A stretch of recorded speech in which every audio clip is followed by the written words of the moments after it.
We're here with world champion Craig Johnson at the NRHA Futurity. Craig, you've been doing a lot of the ranch riding showing. Today you posted you were looking for horses that here at the horse show that might not have made it in the go rounds. You know, what's your thinking there? Well, it's still going to take a horse that's got the training that these horses have. You know, they've got to change lead, stop, turn in order to go do the ranch riding. And we all know how long that takes, you know, in order to put that on. And yet to go do the ranch riding, there's just a few other things that I would have to add, you know, going over some obstacles and teaching them different gaits, you know, as far as trotting and extended trot. But there wouldn't be a whole lot to have to add to them. So I'm looking for horses that in a short period of time I can go, you know, fulfill some of the requests that I've got for the ranch riding that also have this kind of training on them too.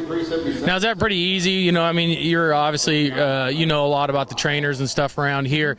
Is it pretty easy to make that transition? I mean, most of these guys are pretty darn broke. They are very broke. You know, the transition is not hard, but I will say this, not every one of them can make it. You know, I'd have to look at them all as individuals. They've got to still be able to move right and carry themselves correctly for what they're looking for in the ranch riding, and I happen to know, you know, and but also they've got to, you know, be really quiet, because I'm looking for horses that people probably wouldn't want to leave in training. They just take them home and have some fun themselves, you know, behind the house, and, you know, kind of a do-it-yourself type thing. Now, why do you think the ranch riding has taken off like it has?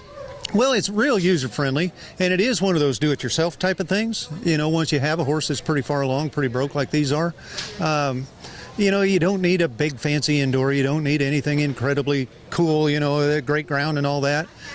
You just need a spot to go walk, trot, and lope around on, and, you know, go over some logs and things like that, and maybe lift them up a little bit, you know, for the ranch riding for sure. But you know, it's just one of those things that is not only good for riders at beginning levels or at all levels, but it's also good for the horses too. It's a great way to school the reiners. It's actually how we got involved. We started using the class to school horses in, and it just made them better reiners too. You know, another way to get them in the arena.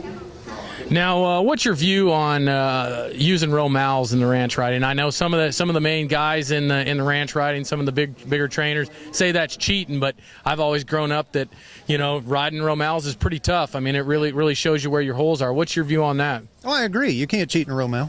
And, you know, so I think it makes it a little bit more challenging.